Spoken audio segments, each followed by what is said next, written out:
Professor Alex Douro. Na aula de hoje falaremos sobre biomas terrestres mundiais.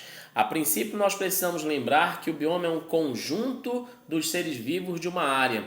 É entendido também como conjunto de ecossistemas terrestres. É na biosfera que se encontram os biomas, associações relativamente homogêneas de plantas, animais e outros seres vivos, com equilíbrio entre si e com o meio físico. Essa palavra foi criada por um ecólogo americano chamado Frederic Clements, que definiu o bioma como uma comunidade de plantas e animais, geralmente da mesma formação. Perfeito? Os biomas apresentam tipos fisiográficos, fisionômicos, semelhantes de vegetação. Os mesmos fatores ecológicos estão extremamente relacionados às faixas de latitude, por conseguinte ao clima.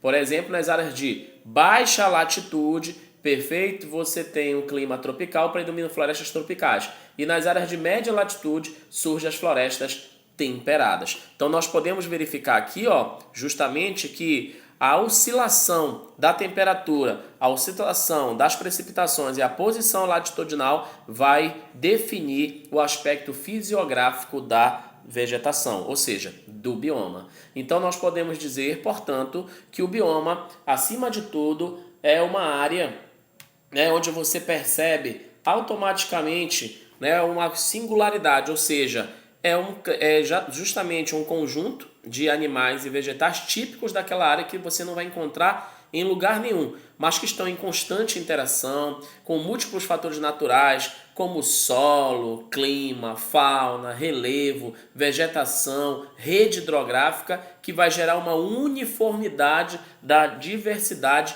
justamente daquela área. É como nós observamos justamente nesse planisfério. Se nós analisarmos, você vai perceber que nas faixas tropicais e equatoriais, nós vamos ter um tipo de bioma, assim como você vai ter uma diferenciação nas demais faixas. Então nós temos florestas tropicais, savanas, desertos absolutos com gelo, rocha ou areia, chaparral, nós temos campos de regiões temperadas, florestas temperadas, taigas, também conhecida como florestas de coníferas, tundra ártica e alpina. Então, neste contexto, nós vamos perceber que tudo vai se dar a partir exatamente das constantes interações entre solo, clima, fauna, relevo, vegetação, rede hidrográfica, que vai gerar essa uniformidade. Perfeito?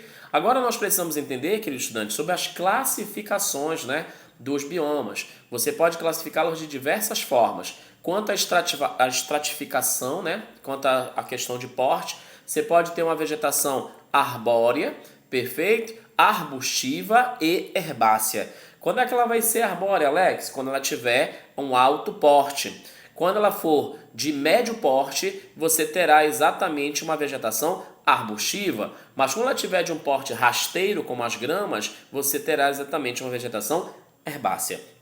Outra classificação que é interessante nós entendermos é em relação à temperatura.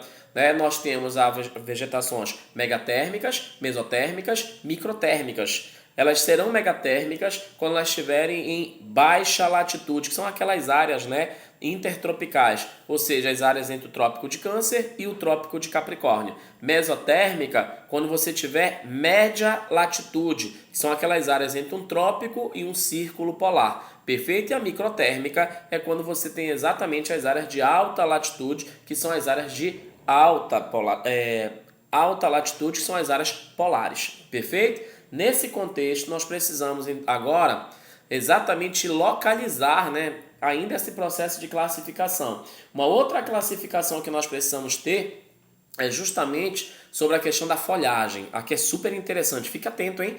Nós temos a vegetação latifoliada, acicofoliada, perennifoliada e decídua. Ela será latifoliada quando ela tiver o formato de folha de uma folha larga. Perfeito? Como exemplo, as folhas da bananeira. Nós temos a acicofoliada quando ela tiver o formato da folha em forma de agulha, como por exemplo os pinheiros. Perennifoliada quando ela estiver sempre verde, ok? A vegetação decídua é quando ela perde folhas em determinado período do ano.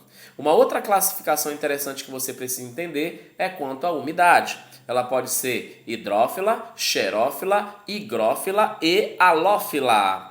Quando ela viver no ambiente aquático, você diz que ela é hidrófila, ok? Quando ela estiver num local seco, se adapta ao local seco, perfeito? E armazena água no seu interior, você tem uma vegetação xerófila, ok? Agora, quando ela viver, né, ou estiver numa área úmida, típica de altas precipitações, você diz que ela é higrófila. E quando é que ela será halófila? Quando ela vive exatamente nas regiões salinas, como a gente consegue observar, nas áreas dos mangues. Tudo bem?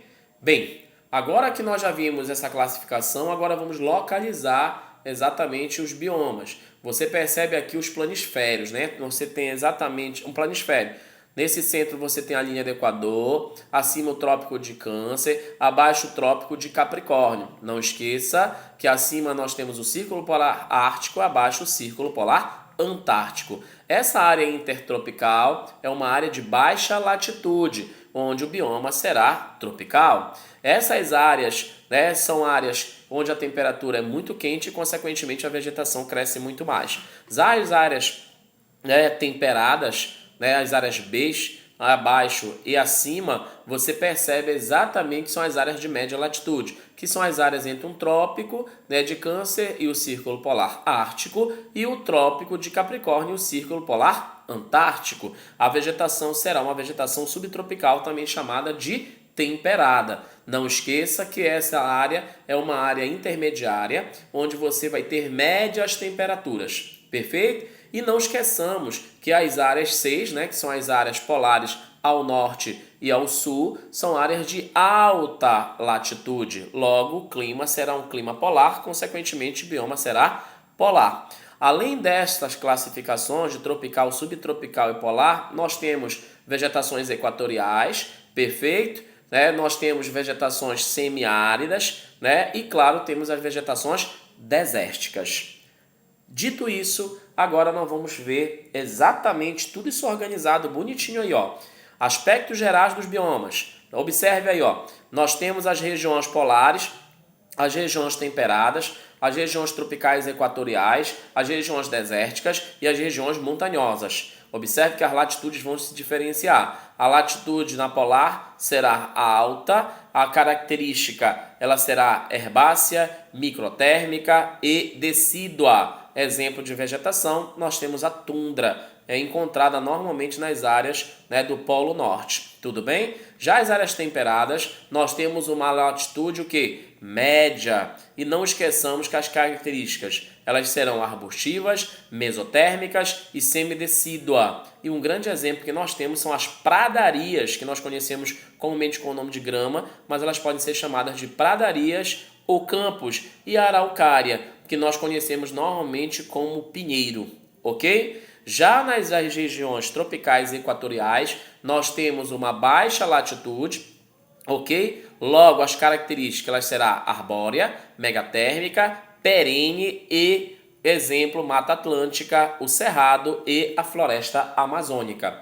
Já a vegetação desértica ela vai ser variada. Por quê? Ela pode ser encontrada nas áreas de baixa, média e até alta latitude. Lembrando que os desertos nem sempre são quentes, até porque nós temos desertos quentes e temos desertos frios, ok? Não esqueça, o clima será seco e as chuvas são irregulares, ou seja, as chuvas são temporárias e logo elas não chovem com frequência. Exemplo, nós temos os desertos, ok? Nós temos os cactos, né, que nós conhecemos aqui no Brasil, na região Nordeste, com o nome de caatinga. Já a região montanhosa, ela será variada, porque as regiões montanhosas, elas são encontradas também, não esqueça, exatamente em várias latitudes. Aí você terá uma baixa temperatura, as chuvas são sólidas, normalmente são neves, perfeitas e abundantes. E um grande exemplo é que você vai ter uma diversidade desse bioma.